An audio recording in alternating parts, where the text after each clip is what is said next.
MTN SME Hub. Link to growth. Link to success. Link to the ultimate resource for business advice and insights.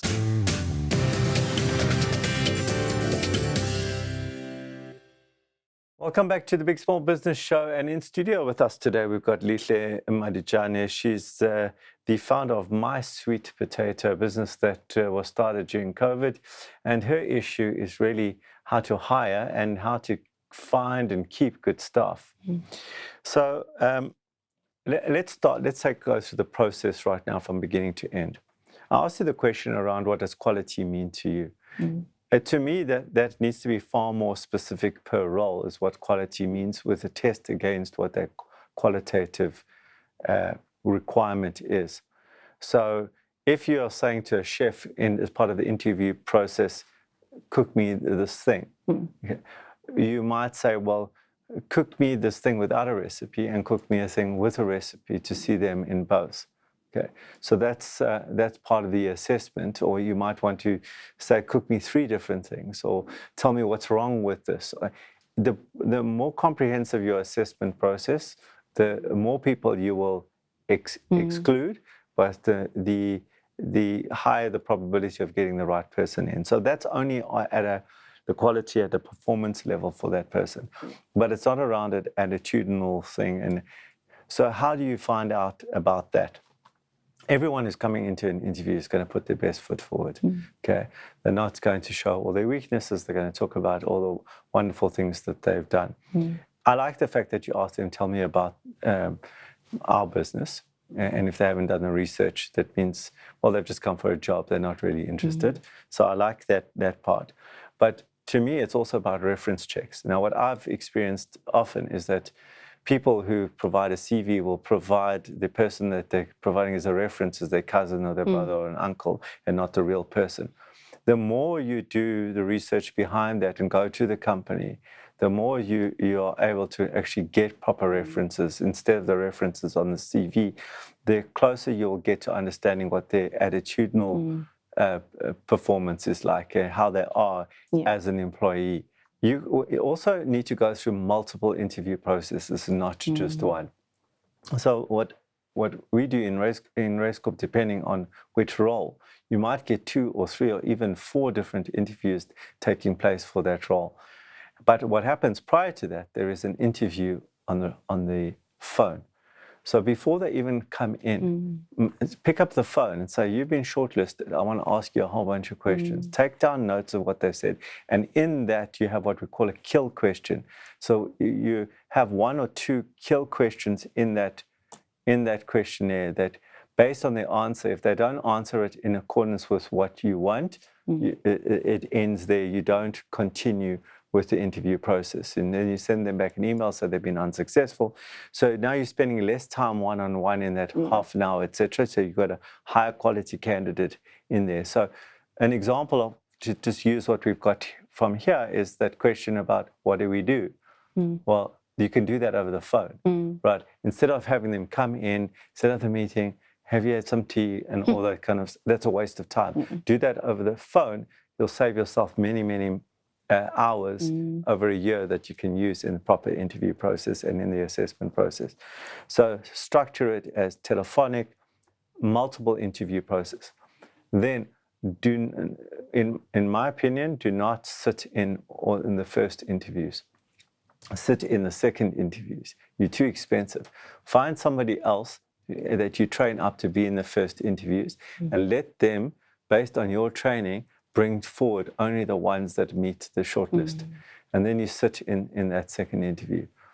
What I then do is bring that person into the second interview with me, because I interview certain roles, and get them to remember if the person said those things in the last interview as well, if there's correlation or they're consistent between the first and the second interview. So that's what that other person is sitting in the interview doing, is listening for consistency. Okay, and you, of course, will be a little bit more intimidating, and you'll ask them different questions and different answers will come out. And then you go through the assessments. Once they come in, then it's the onboarding, and then you provide them with the right kind of training. Now, that is something you're going to have to develop over time, is to get better and better at that training. So it's not just you. It is a process, it's a system, and it's quite divorced from whether you like that taste or you don't like that taste. It needs to be that it can't just be you all the time. That it needs to do that. So does it look like the picture? Does it taste like this? Does it meet these standards?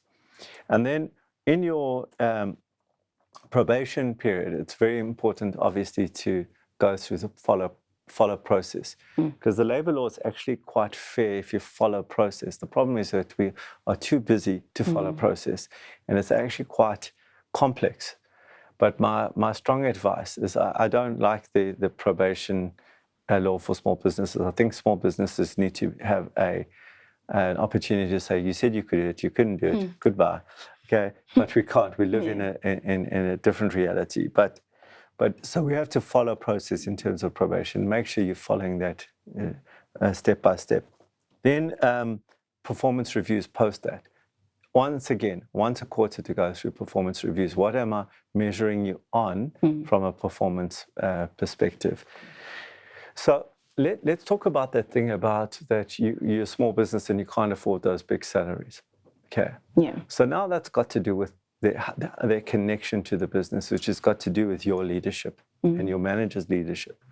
So that's the stickiness that you need to create. If they believe that people are self-serving, if they believe that their future, whether it's from a job security or a growth perspective, is possible with you, they will more likely stay than if they don't believe there's a future and they don't see themselves growing or safe with you. Yeah. So if they feel unsafe or they feel no better future, they've got a higher probability of going. So if there's a candidate that you want to keep, that's your part of your leadership, that you have to ensure that they feel safe and they feel like they can, they can have a better future. And you need to communicate with them constantly. When we grow. And of course, you have to deliver on that. And then the last thing that I want to, in the last minute, to add here is this concept of X, which means that who is the person that if you leave, who I will replace you with. So that you don't have roles that have one person who's the only person who can do that role. There's always a role where somebody can step in if you leave. They might not do it as well as you, but you've got the X in place. And your X needs to be either XI, it's an individual, XE, it could be an external person. Say, for example, you lose a bookkeeper, you could get an external bookkeeper. XT, which would be the team would take different pieces of what you're doing. And say you do this part of your job, you do that part of the job. And of course, there needs to be a handover process that happens that is easy to happen. So these sound like a lot of work, but I just want to make this point. It's costing you money doing it this way. I'd rather take the time to build the process and build the machine that does it better instead of going through that heartache of taking people in and losing, and taking people and losing, and taking people and losing.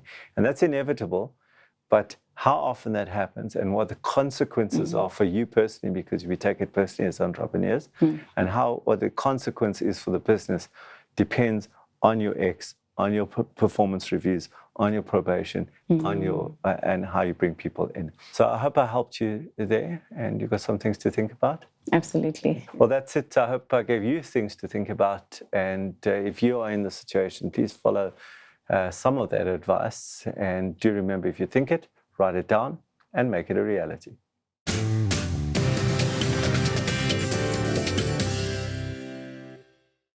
The Big Small Business Show, proudly sponsored by MTN Business.